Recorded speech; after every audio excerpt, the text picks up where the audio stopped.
I've undergone so much harassment, so much ridicule, so much torment. I don't want other people to have to go through this. And if they want to do anything with me, let them do it. They took my health. They've ruined my life. So what else could they do? And that the two of them had been told by the military people that if they ever talked about this, not only would they be killed, but their family would be killed. The Army, the Air Force, the Navy, the Central Intelligence Agency, the National Security Agency, the DIA, you name it, FBI, every intelligence agency or law enforcement group within the government structure has been involved in UFOs one way or another. Anybody who says the United States government is not withholding information about flying saucers is simply either ignorant or intentionally lying, or both. Someone very high up is trying to keep a lid on the whole thing. Why would the government keep all this secret since World War II unless there's a damn good reason? These UFO researchers are convinced the pattern of cover-up started in July 1947 near Roswell, New Mexico. On that date, civilian reports of a UFO crash were actually confirmed by the military in this press release. But strangely, barely 24 hours later, that same military was denying that anything of an extraterrestrial nature had ever happened. That story set the tone. 7 years of massive misrepresentation and cover-up. We're dealing with a cosmic Watergate that continues to this day. And one of the many myths about this subject is that the Freedom of Information Act gives you access to anything you want. There can't possibly be a cover-up that would extend that law. That any classification reasons for security that existed in 1947, I couldn't see would be valid in 1994. And I think if that is the case, it's time to unclassify the matter. We've tried to go to court to retrieve some of this material. A group of us called Citizens Against UFO Secrecy went after the CIA. We want your UFO stuff. They said, we don't have any, go away. We appealed, they denied, we go to court. Judge says, do a search. They come back to court, they'd found 239 UFO documents. Did the Freedom of Information Act provide the information windfall researcher Stanton Friedman was looking for? Hardly. You can read 8 words on the CIA UFO document, and they're not very useful words. Doc reference, info location, stuff like that. Now these guys have a weird sense of humor. I mean, here's a page, deny in toto, it says. They couldn't even find 8 lousy words to release. In fact, after an exhaustive search, the only official document we've found that acknowledges the potential threat of UFOs is this: a firefighter training manual endorsed by FEMA. I think that this is the first time the subject of unidentified flying objects has been included as a serious subject in a larger technical manual.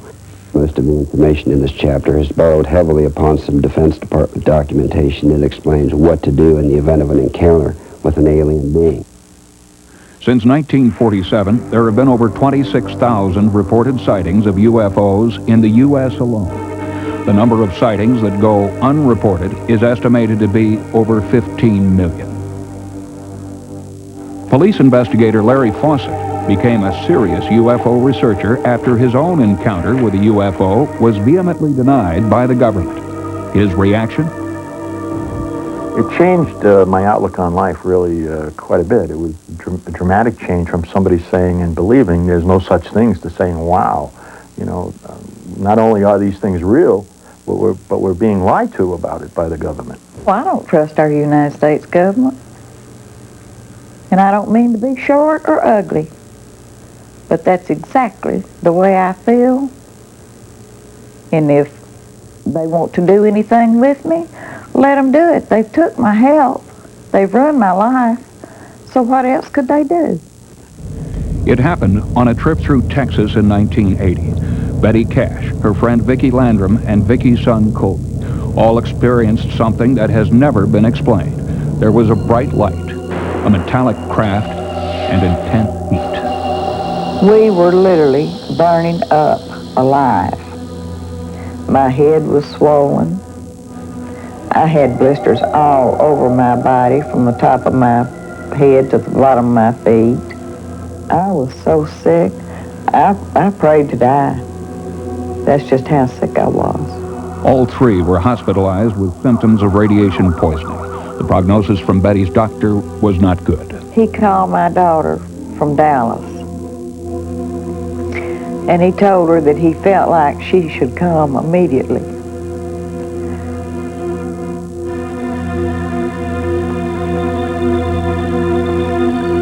So she flew down there, and the doctor, Colby and Vicky, and I don't know who else was in the room at the time, heard the doctor tell my children that he didn't see any way that I was going to pull through it. I'm sorry.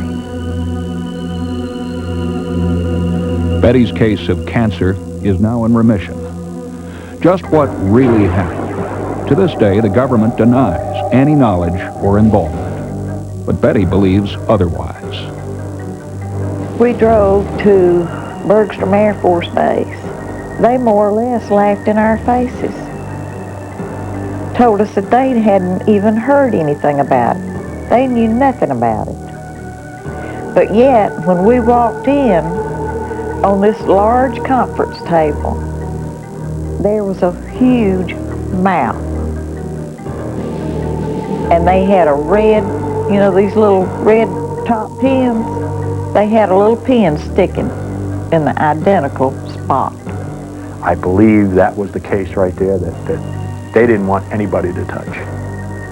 But finally, someone in Washington may be listening. Congressman Stephen Schiff of New Mexico is responding to his constituents. He has launched a congressional effort to get to the bottom of government stonewalling about the Roswell incident. I couldn't begin to tell you why the Department of Defense has acted in this fashion. This is the first time that I can remember one agency simply referring me to another agency and washing their hands of the matter. And then in this particular case, the second agency, the National Archives, says they don't have anything. So this is beginning to look like a runaround, and I hope that's not the case, and I hope there's a valid explanation for what's going on, but at the moment, to tell you the truth, I'm baffled about it. There is an effort by the government to keep you away from what's happening here, okay? And that continues on today, and like I said, I object to that. We pay the tabs. The Constitution says we the people. It doesn't say we the CIA, we the NSA. It says we the people. And how they can sit up there and not feel that they're not obligated to us, it's beyond me. What could motivate our government to maintain this alleged cover-up for so long? Russell, what have your contacts told you about a possible rationale for a cover-up? Many people within the UFO community believe that releasing proof of UFOs would so drastically change our concept of society that officials would have to keep what they know secret. Perhaps they would, Russell. Natalie? Imagine the effect it would have on everything from economics to religion to suddenly find out that our global village is actually a galactic village. And another reason for this government secrecy just might be their protectiveness about top-secret aircraft testing. And as Sandra's found out, some of those tests could be going wrong. That's right, John. In fact, in the New York incident I've been investigating, the government denies all knowledge of any crash. Their denial runs counter to dozens of eyewitnesses who are convinced of what they saw. Coming up next, reporter Sandra Pinkman investigates an alleged UFO crash that the government won't talk about. I saw a night turn into daylight. Could this startling footage be proof? It's an exotic spacecraft. Every Saturn is designed to help protect your engine, your life, and your wallet.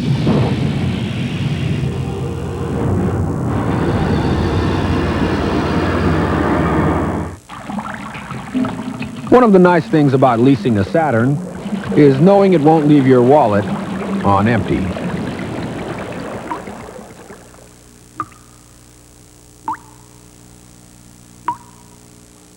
It's National Lobster Month at Red Lobster. Come in now for 7 great lobster dinners, all at special prices. If you're looking for lobster, this is the place. Hurry to National Lobster Month now at Red Lobster. I bet you think that crunchy granola bar is loaded with only good things. Not true. It's loaded with fat. I had no idea. But here's new Kellogg's low-fat granola bar. All that crunchy granola, but only half the fat of the leading crunchy granola bar. Kellogg's low-fat granola bars? Hooray! These are good. Yeah. I like one of those. Hey! Kellogg's new low-fat granola bars, loaded with taste, but only half the fat.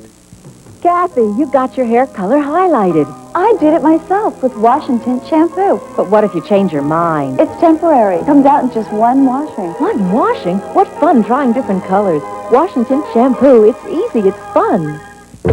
Since your face can't adjust to your razor, the Schick Tracer adjusts to your face. Tracer's the only razor with blades that bend and flex for a clean, close, comfortable shave.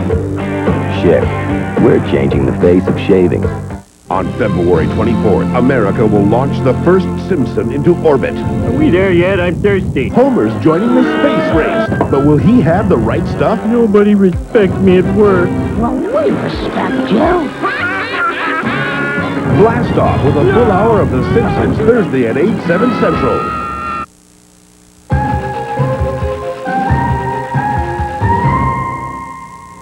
Encounters has been exploring reports of a UFO crash in Long Island, New York, that have the community there deeply divided. Investigating this sighting has been a study in sharp contrasts. On the one hand, no one in an official capacity will confirm anything ever happened. Yet sincere, credible people in that area swear that a UFO crashed in their local park. I know that I saw night turn into daylight, so whatever it was very large and very strong, and nothing I'd ever experienced before. The police officer was describing to his desk sergeant that there was a trail of trees and telephone poles. He said that were all 8 to 10 feet high. He said, and there was a path going into the woods. That's why he thought perhaps something had crashed into the woods. Suffolk County police officer had come into the building, asked him to use a payphone. And he also seemed upset. He just said that there was some kind of UFO or something that flew over West Babylon and had headed east and crashed in South Haven Park. All of a sudden, the road was blocked off. I've never seen the fire department really block the road that heavily. And especially it was a strange time at night. And the other part that was curious was that there were no sirens going. It was going on for like 3 nights in a row. The helicopters and searchlights looking in the park. Something, I don't know what, crashed in South Haven that night. Our investigation began when we saw this videotape leaked by a government defense subcontractor who claimed it was shot at the site of the crash. I managed to get some fairly impressive video, what I firmly believe to be a downed extraterrestrial object. One of the first to publicize the alleged crash was South Shore press editor Rich King. One of the most important facts, especially in a story like this, is to find something on an official level that doesn't make a lot of sense. We've been doing the paper here for 10 years, and we know the patterns within the community. We know when the park opens, when it closes. And we did find out that, indeed, the county had closed the park for 4 to 5 days during that period in November. And that is atypical of the county to do that. In developing the information further, what we could ascertain was apparently the Brookhaven laboratory ended up responding to the call rather than a local community service. So suddenly this had the earmarks of something federal as opposed to local. Eyewitnesses say that the entrances to this park were closed shortly after the crash. They say they were stopped by roadblocks and they saw fire engines. But according to park officials and the Long Island Fire Department, it never happened. I had a chance to speak with South Haven Park Superintendent Bud Corwin, who's been living on site in the park for more than 20 years. There's speculation that a crash happened here in this park, November 24th, 7 o'clock. Do you know anything about it? Not a thing, not a thing. In fact, of course, very shortly after that, we were asked if we knew anything about it, or like people could come in and look, because there's a group that looks for UFOs and objects like this. And no, in fact, I know this park like the back of my hand. I've been on it all my life, but we have park police And the park police patrol it all the time. And if they had seen or heard anything, I'd know it within 2 minutes. His story was corroborated by the Chief Operating Officer of Suffolk County's Fire Rescue Department, Miles Quinn. There was no fire alarms, active fire alarms dispatched at that time. Possibly a fire truck might have been out for a driver training lesson or something like that, and they would use a park facility to practice with a new driver. But other than that, I wouldn't have an explanation for why there would be fire apparatus in the area. In search of an answer, I spoke with aviation specialist and former member of the Army Special Forces, Chuck DeCaro. You ask yourself, what else is in the neighborhood? Well, Grumman is in the neighborhood, and they build airplanes. The EA-6B, for instance, has electronic warfare systems. You don't want it to fall in the wrong hands. If one of these pods had fallen off, that would explain why the government would try to secure the area and get the pod. But a group of local residents aren't buying this explanation. John Ford, president of the Long Island UFO Network, spoke to encounters about the crash that never happened. Our organization has investigated over 600 UFO-related phenomenon incidents in the New York metropolitan area, with reports coming in as far away as Red China. On the night of November 24th, I myself, who lived 3 miles from South Haven Park, lost my electric power and cable TV, while large military helicopters were overflying the area. I drove down in my pickup truck towards the area of Yaphank area and observed a raging forest fire deep in the woods and observed some sort of roadblock. These men were driving military vehicles that had no markings. They were dressed in paramilitary uniforms, black jumpsuits with green fatigue shirts underneath. 5 New York State police cars arrived at that location, were turned back by these men in black. But if the crash did occur, there would have to be a federal record of the incident. Larry Bryant, public affairs writer for the Defense Department, was brought in to investigate the case. Well, I have recently asked the Federal Bureau of Investigation under a Freedom of Information request to provide all records generated in response to such an incident in Long Island. The reply came back negative. It was here, in this remote corner of South Haven Park, that the alleged crash happened.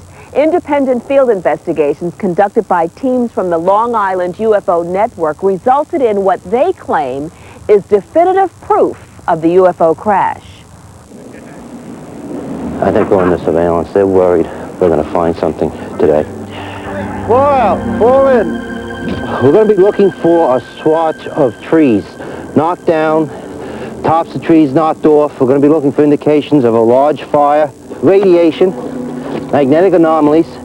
To gather evidence, electrical engineer Preston Nichols joined the investigation. I walked over with the sensor to the tree. Lo and behold, I got a reading. We got a hot spot right here. The tree's radioactive.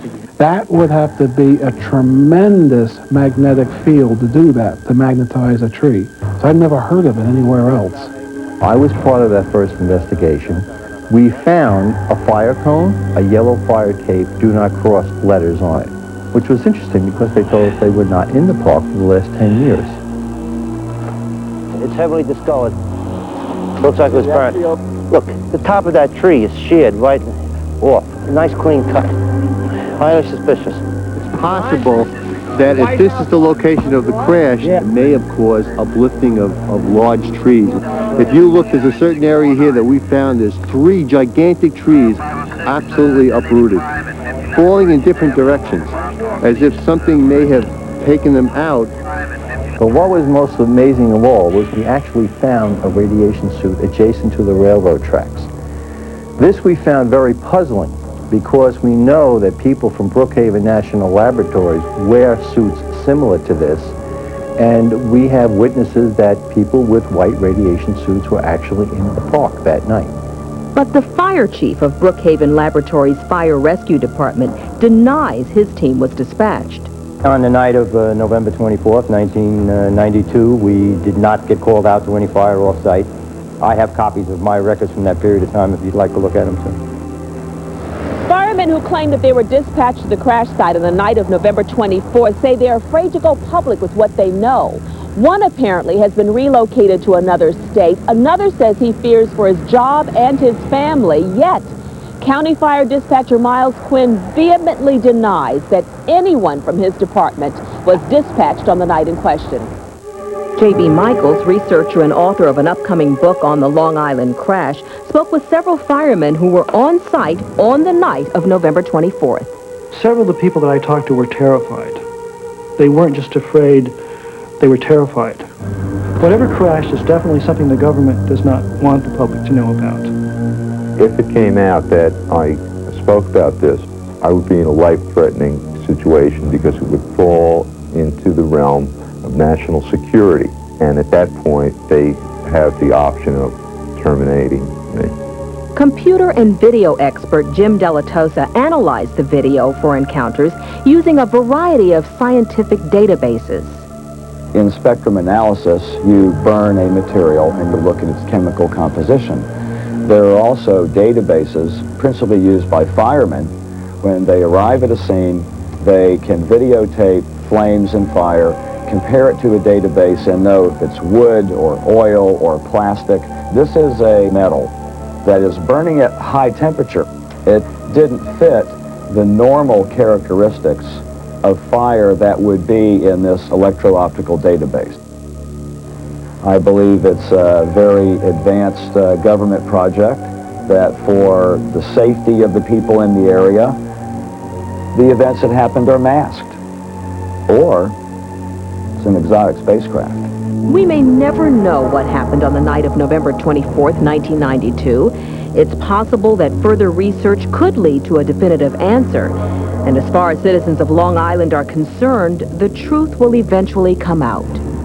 Congress, executive branch, if you're listening to this message, it's time to stop the cover-up, to tell the people what the government knows and when it knew it about UFO reality. The videotape we received was allegedly provided by a Defense Department subcontractor. It is an important piece of evidence that seems to substantiate eyewitness reports. When we return, more exclusive videotape documenting a UFO incident in Canada. Coming up, reporter Russell Rhodes hunts for Guardian, the mystery man behind these revealing images, and uncovers a town that's a hotbed of UFO activity. It was this huge structure rising up from behind the trees.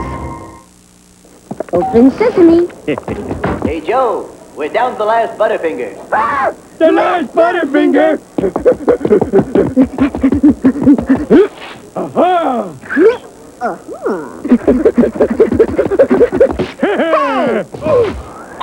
Simpson going deep. Get a crispity, crunchity, peanut buttery burst in every bite of Butterfinger. Nobody better lay a finger on my Butterfinger. Hey, what's this? You've been driving imports for years. I like the Grand Am more. Well, yeah, but looks are in everything. Excuse me. Okay, so it's fun to drive. Come on. It's got anti-lock brakes and an airbag standard. And even with a V6, it costs thousands less than a corridor Camry. Whoa, so I'm talking to a convert. We are driving excitement, Pontiac. It feels good to be driving American again. Pontiac, Pontiac. Kick him over to me. I said kick him over to me, Pele. He took one stolen car, 2 wrong turns, and a beautiful hostage. You kidnapped me with a candy bar? Makes a handy weapon. Time to stop those little yuppie crooks now. Charlie Sheen, Christy Swanson, getting there is twice the fun. The Chase. This could actually work. Rated PG-13. Starts Friday, March 4th at theaters everywhere. Still sparring over breakfast. You want your kids to eat a nutritious cereal. They want something fun.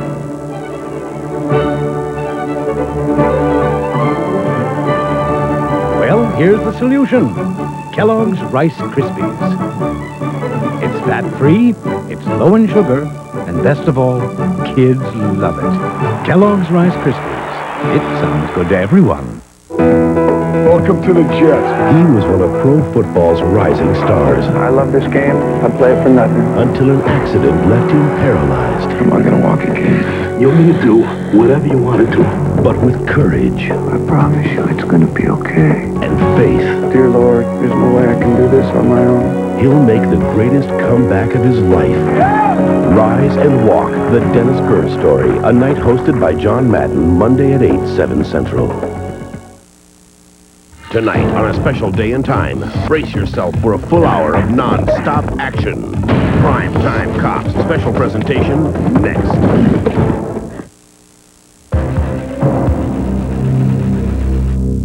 We've seen a lot of videotapes purporting to be documentary evidence of UFOs, but Russell, what distinguishes this tape you have? We received a tape from an informant known only as Guardian. It's an intriguing tape, not only because of its content, but also because of the way in which it came to our attention. This event caught on videotape has no known explanation. On the left, red flames seem to indicate a landing site for an unfamiliar craft. As remarkable as this videotape is, the real mystery of its origin carries even greater intrigue. The tape arrived at the home of former NASA mission specialist Bob Exler. Now an investigations analyst, Bob is considered an expert in the field of UFO identification. Bob receives hundreds of UFO reports, but his interest was piqued when he noticed that this tape had no return address, only the name Guardian and a thumbprint. Guardian also included these strange photographs. According to Exler's research, the figures in the photos match eyewitness descriptions of extraterrestrial beings at other alleged UFO sites. Intrigued with the growing mystery, Bob took a closer look at the videotape. The images were compelling. I clearly got the impression that this was a real event happening in a field somewhere, as opposed to some kind of an orchestrated hoax of a model. It certainly was not a simple hoax. If it was a hoax involved, this was something of a very extraordinary, elaborate event. The package included documents with official Canadian letterheads. One of the reports described the activities of extraterrestrials here on Earth. Much of the information was blacked out, but the videotape was very detailed.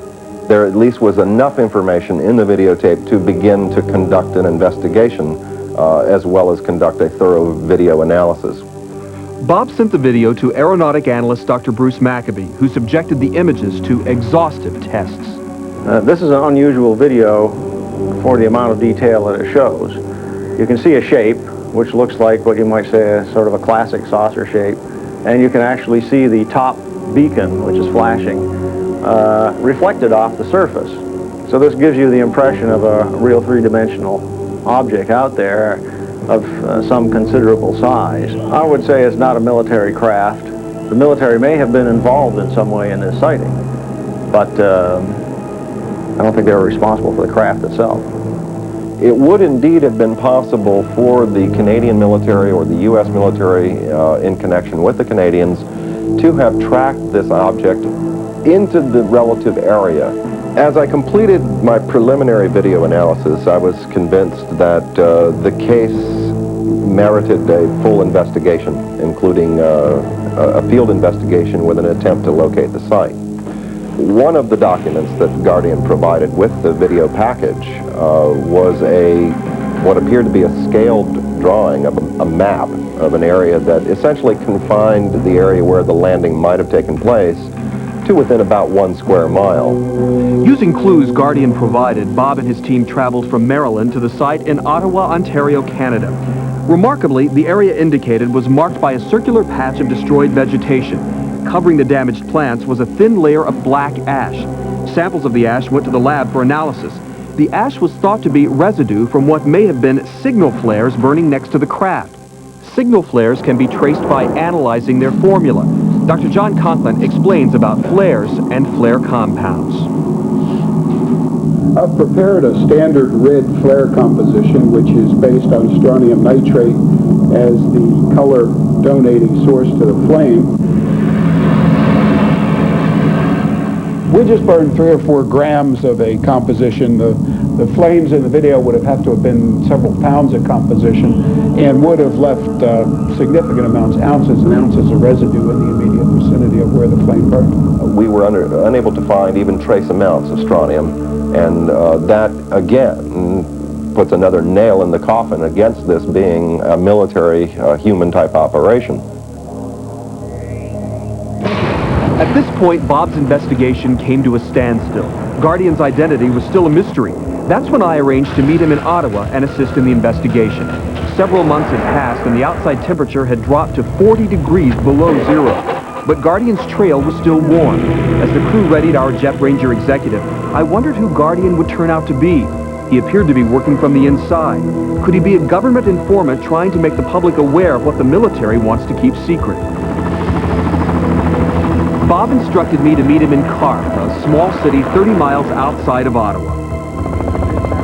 From there, Bob directed the helicopter pilot to the field he believed was the UFO's landing site. Even though it was covered in snow, Bob was able to give me a good idea of the grand scale of this event. What is this Guardian doing to the community here? Well, you know, it's interesting that Guardian, trying to remain anonymous here, has managed to do something for the residents who have reported seeing these unusual objects around here, because he actually got the videotape. And the videotape allows everyone else to get a look at this, what is really a structured vehicle. We set up a field research office in the city of Carp. There, Bob brought me up to speed on all the information he had on the search for Guardian. The growing complexity of the investigation prompted me to recruit private investigator Bill Van Kralingen. If Guardian was indeed connected to the government in any way, he might be difficult to find. Bob gave Bill all his information on Guardian, and Bill went to work. We gave Bill the original envelope, postage stamp, and copies of the government forms that were included inside the Guardian package. Last was the fingerprint. But if Guardian didn't have a police record, we'd have to find a match ourselves. Bob and I went to local newspapers looking for eyewitness reports of the UFO landing. There were many documented sightings. UFO sightings are not that unusual, but what makes the Guardian case so interesting is this combination of high-quality video, the physical evidence, and also these remarkable eyewitness accounts. It took no time to gather a group of local townspeople who claimed to have witnessed the UFO event. Most were eager to cooperate. After Bob showed them the Guardian tape, each one shared their version of the experience. I thought I had seen some strobing within the light. At that point, it started coming down and at us. And I became more scared. Suddenly in the sky appears a great golden ball with a red halo around it. So I thought, I had no idea what it might be, so I got up and went outside to look for something, and there was nothing there that I could see, so I ignored it. One witness came forward with a detailed description of her encounter. She requested that we hide her identity because of possible repercussions that her testimony might cause. So why don't we... What happened?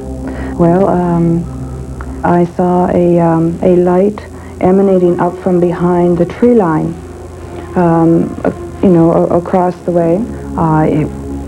It was this huge structure rising up from behind the trees. I saw somebody come out of the side upper half of the craft. The skin of the person, I'll call it a person for now, had a glow to it. And as a result, I could see features. This is a photograph taken from the Guardian video. Mm-hmm. Is this the same alien you saw? Well, it certainly, yes. Sarah appeared to have witnessed the Guardian event, but it was her next observation that gave us our most important lead to the real identity of Guardian himself. So at that point, I ran outside to the end of my driveway. I did hear something coming down the road, and I was a little frightened by that. I realized that really it was a car coming down the road without its headlights on. Coming up next, Sarah's lead brings us face to face with Guardian. Could you talk to me about the UFOs? Is he the deep throat of UFO conspiracies? The investigation continues.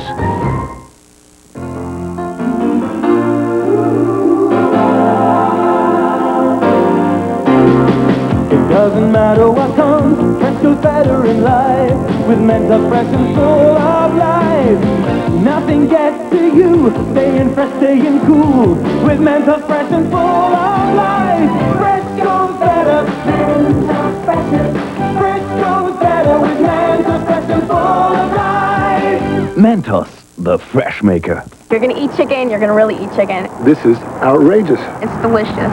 The Colonel's rotisserie gold. It's made on a rotisserie. And they marinate it in all of these spices and herbs, and that's why it has so much flavor. This is good chicken. So good that if you don't love the taste, we'll give you your money back, guaranteed. You can get your money back if you don't like it, so what do we have to lose? Let's go. The Colonel's rotisserie gold, only at one place. KFC. KFC. KFC, you know it. We're KFC. We do chicken right. Tomorrow, are these two best friends secretly seeing each other's girlfriends? You wouldn't be here right now if you don't want to be. 90210. Then, when Billy and Allison get engaged, Amanda will do anything to break them up. Billy didn't tell you that we slept together? Melrose Place after 90210, tomorrow starting at 8, 7 Central. Friday in a special movie presentation. It's funnier than The Fugitive. Shorter than Schindler's List. Look in that chest. With more jet aircraft than Remains of the Day and The Piano combined. Charlie Sheen stars in Hot Shot, Friday at 8, 7 Central on Fox. Oh, we've dreamed about a vacation in the islands for years. But then on the way there, disaster strikes, and we're all stuck in our room with diarrhea. So I bought Imodium AD. I heard it worked better. Original prescription strength Imodium AD stops diarrhea, often with one dose, instead of dose after dose after dose of the pink stuff. With just one dose, our diarrhea was gone, and so were we, out having the time of our lives. Imodium AD, the original prescription for one dose relief. So we had this idea. Why not open a place where people could walk in and a couple of minutes later get an honest-to-goodness meal? It's a place called Boston Chicken, a place where the kitchen's built around ovens instead of microwaves and fryers, where the chicken's never frozen and the mashed potatoes are made from scratch. Of course, this isn't a radically new idea, although a lot of people seem to think it is. Introducing Boston Chicken, the freshest thing going. Take out a freshly prepared individual meal starting at just $3.99. It's Warp Speed action on Time Tracks, Wednesday night at 10 on Fox 35. We now return to Russell Rhodes and the search for Guardian. An informant known only as Sarah has provided a critical new lead, a good description of a car she saw on the night of the alleged UFO landing. Based on this new information, we gave the vehicle's description to our private investigator. He began a background check on all similar vehicles that were in the area that day. To eliminate the possibility that Sarah was a part of a hoax, we asked her to submit to a lie detector test. Did you lie about seeing two aliens get out of a craft in front of your house in August 1991? No. The test is now complete. Remain still. Based on what you've seen here, what's your conclusion? My conclusion is Sarah's truthful. What she saw, or what she believes to have witnessed, took place, and she believes this in her own mind. Therefore, she was truthful on these charts. She was not fabricating the incident. Then the phone call came from Bill. He had a possible match on the vehicle after tailing the driver to a neighborhood church. He instructed us to meet him on a side street nearby, so as not to draw attention. Okay, which is the best way to come in on the church then? Come in past the church on the school side and you'll come straight on to us. 10-4. Having located a potential target, we began our surveillance. See the vehicle down at the back just before that gray window van on your left? 10-4.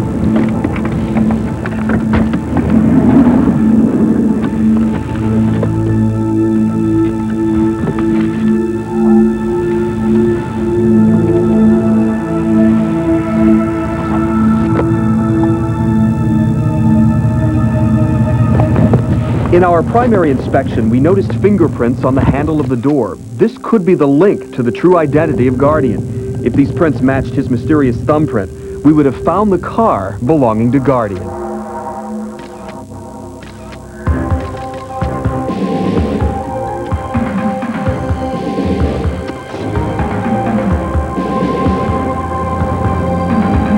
The Guardian suspect immediately jumped into his car and fled. Although we tried, we could not keep up with him. Could this be Guardian? The answer undoubtedly lies in his unique calling card.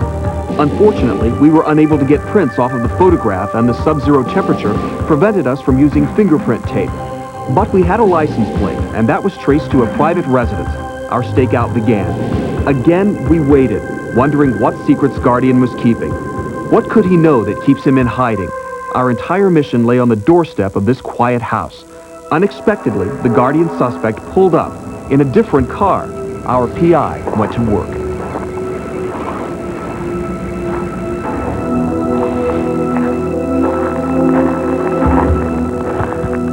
Hi. Yes. Pleased to meet you. My name is Bill Van Krollingen. Could you talk to me about... Could you talk to me about the UFOs? Just a moment, please, if you don't mind. I'll put this away and I'll be right back. Could you talk to me about Guardian? Could you talk to me? The man we believed to be Guardian refused to speak to us. Almost in a panic, he raced off on foot. Bill attempted to follow.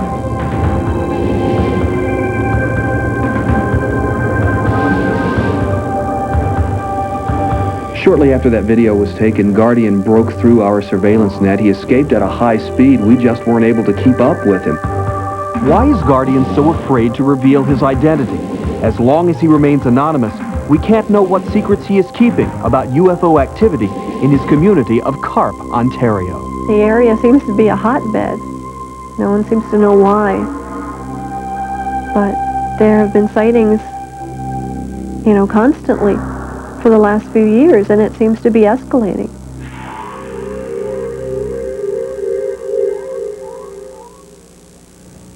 Many people who claim to have knowledge of UFO cover-ups refuse to reveal their identity. It makes confirming their information much more difficult.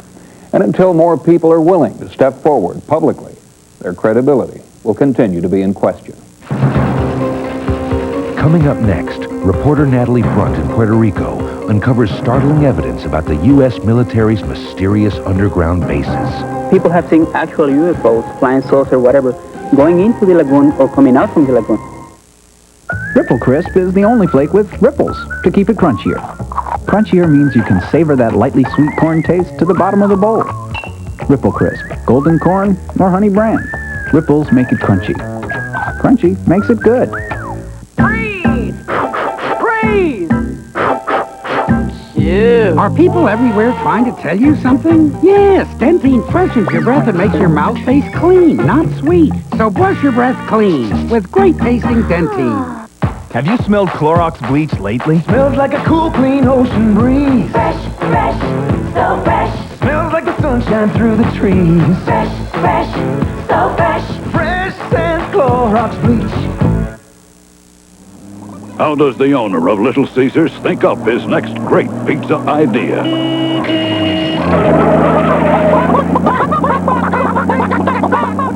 What are his influences, his inspiration? That's it. Pizza for $1. Where do I come up with this stuff? Pizza for $1. Now when you buy 2 pizzas with 2 toppings for $8.98, you get a third pizza for $1. Pizza, pizza.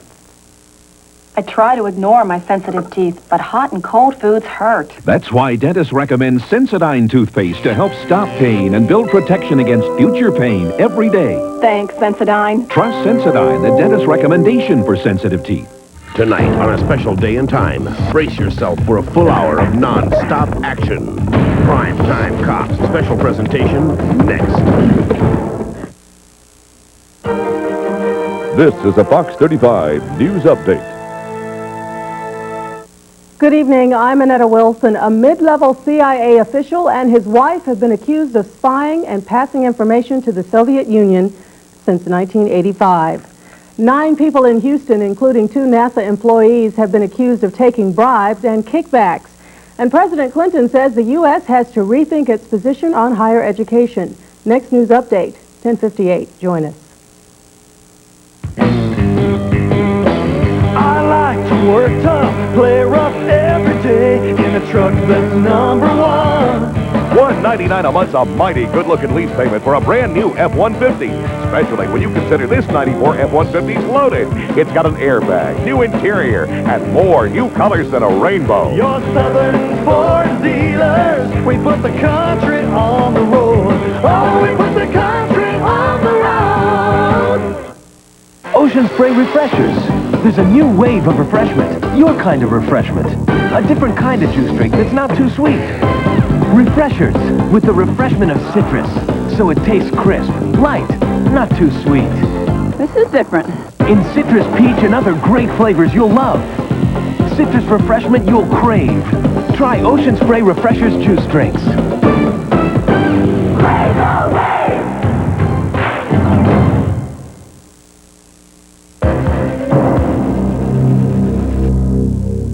During our investigations, Encounters has found that UFO sightings are often accompanied by reports of unusual military activity. Ufologists believe that when there is a crash, the government immediately takes all evidence to underground bases so they can reverse engineer the technology for use in military systems. People have seen actual UFOs, flying saucer, whatever, going into the lagoon or coming out from the lagoon. He told us that he had been inside these underground facilities at Groom Lake, that he had seen flying saucers being tested in these underground facilities. We have things out here that are literally out of this world. Kirkland Air Force Base, New Mexico. Cabo Rojo, Puerto Rico. Area 51, Nellis Air Force Base, Nevada. All of these diverse locations are rumored to house alien technologies in secret underground facilities. Many experts speculate that these secret bases are used to house captured alien spacecraft and that extraterrestrial beings have been taken there. What really goes on at these underground facilities is totally shrouded in secrecy. In national security jargon, the activities are known as black programs. Black programs or black projects are projects which the Department of Defense considers so sensitive and so secret that they don't even reveal their existence. As far as the public is concerned, they don't exist. Unbeknownst to the general public, in order to conceal these covert activities, huge underground installations have been dug deep into the earth to keep prying eyes at bay. Because of their black program status, some researchers believe these underground bases house research and development facilities for recovered alien craft. In southern Nevada, one such underground base is alleged to exist. Known as Area 51, this top-secret installation fostered such classified programs as the U-2, SR-71, and the Aurora. Area 51 is the most classified government installation in the free world. It is the premier testing facility for every black program that the United States government and some of its allies want to test. But spy planes and stealth bombers are only the beginning. Bob Lazar, a former government scientist, came forward and said, I worked on these things. We're reverse engineering alien technology. We're taking apart flying saucers to figure out how they work. The same alien spacecraft may be what residents in southern Nevada have been viewing for the past 30 years. What I saw was 4 to 5 pewter, silver, circular ships flying at tremendous speed, outrageous flight characteristics. 4 different people who have worked at Area 51 who have told me they have seen disc-shaped craft being tested out there. Now, these are people from the 50s, 60s, 70s, and 80s. People who don't know each other, all essentially telling the same story. The existence of these programs could explain the post-Cold War tightening of security around Area 51. The perimeter is continually patrolled by a paramilitary unit wielding deadly force. There are motion detectors in the ground to determine when people are trying to come in. There are ammonia detectors that can detect the ammonia scent in human skin. There are planes, there are helicopters, there are guided missiles. They could shoot you right now, drag your body in there, and there isn't a law enforcement agency in this country that can go and retrieve your body. Our research also indicates that the government has expanded activities to bases outside the continental U.S. On the Caribbean island of Puerto Rico, a myriad of UFO activity has flourished since 1987. Most of it has been centered here at the Laguna Cartagena outside Cabo Rojo. Although there have been thousands of witness sightings, the local authorities and the U.S. government continue to ignore the reports, fueling the belief of many residents here that a cover-up, perhaps even a conspiracy, exists. Jorge Martin, a leading editor and investigator, has been researching the UFO phenomenon in Puerto Rico for 20 years. What he has uncovered near this picturesque lagoon has led him to some startling conclusions. Are you suggesting that there is some kind of underground base beneath the lagoon or this area? There's something very important going on here. Something is down there, maybe some type of alien facility that has been there for many years. People have seen actual UFOs, flying saucer, whatever, going into the lagoon or coming out from the lagoon. We saw the wall of the lagoon illuminate, and in the dark, something emerging from the water. Mr. Carday, you were out fishing one morning. Can you tell me what you saw? It's 5:45 in the morning. I see in the water the bubbles. A minute later, I see the flying object go out the water and stay 20 seconds in the air. After this, I take my camera and take the picture. In analyzing Mr. Carday's photograph, there's no evidence of a hoax. It doesn't appear as though it was a mistake in the film lab, but there's nothing that has edges on it that we can test with a computer. All we could test for was whether or not it was misty or moving, and it seems to be one of those. Another eyewitness, Amore Rivera, adds to this incredible story his own tale of abduction and detention in an underground facility. So you believe this was an underground base underneath the sea that you were taken to? Yes. It looked like an underground parking lot, sort of. It didn't have no windows, it didn't have no doors. From there, I lost consciousness and I woke up in this car, and I was in an area right near the Laguna Cartagena. And at this moment is where I hear the jets flying overhead, and they're making a lot of noise. And I look up to see the jets. What I saw was a huge round disc object, and I snapped these photographs. We found in this photograph, looking at the edges, looking at light reflectivity, the angles, the proportions, indicate that this is a flying jet in pursuit of or flying around a disc-shaped object. I think that what the witness reported is what happened. Coincidentally, at the time of these sightings, the government began seizing large quantities of surrounding public land, effectively ending further private investigation. There are indications that this seizure agenda is going on near the sites of other underground bases. What is the government's motive? What if all of us in the world discovered that we were threatened by a power from outer space?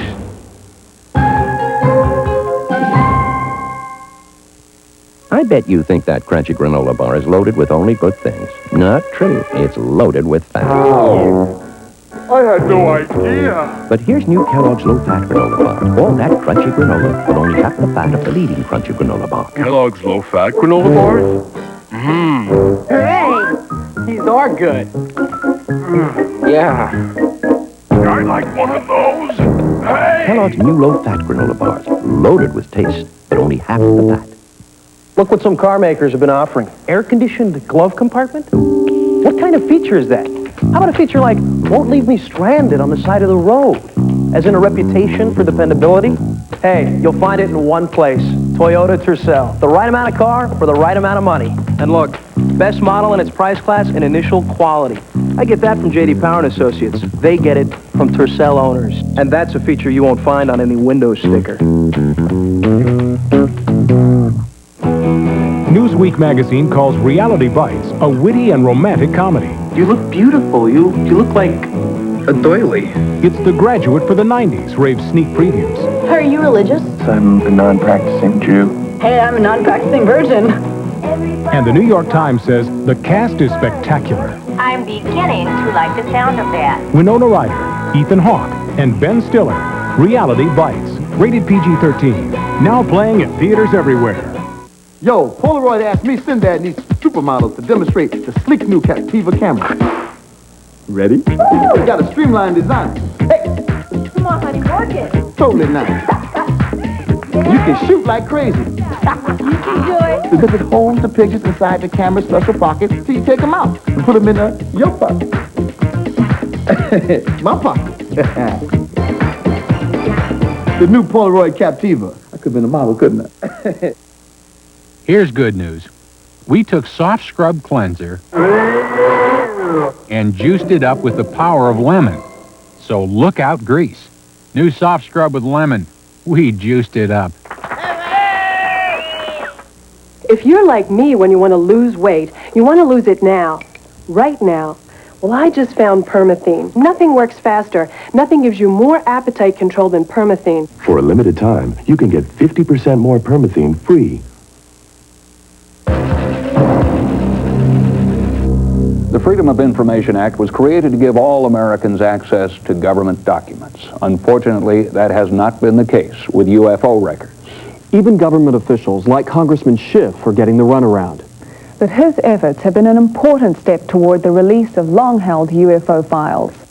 If our government has identified the U in UFO, we have a right to know. Until our next encounter with the unknown, I'm John Marshall. Good night.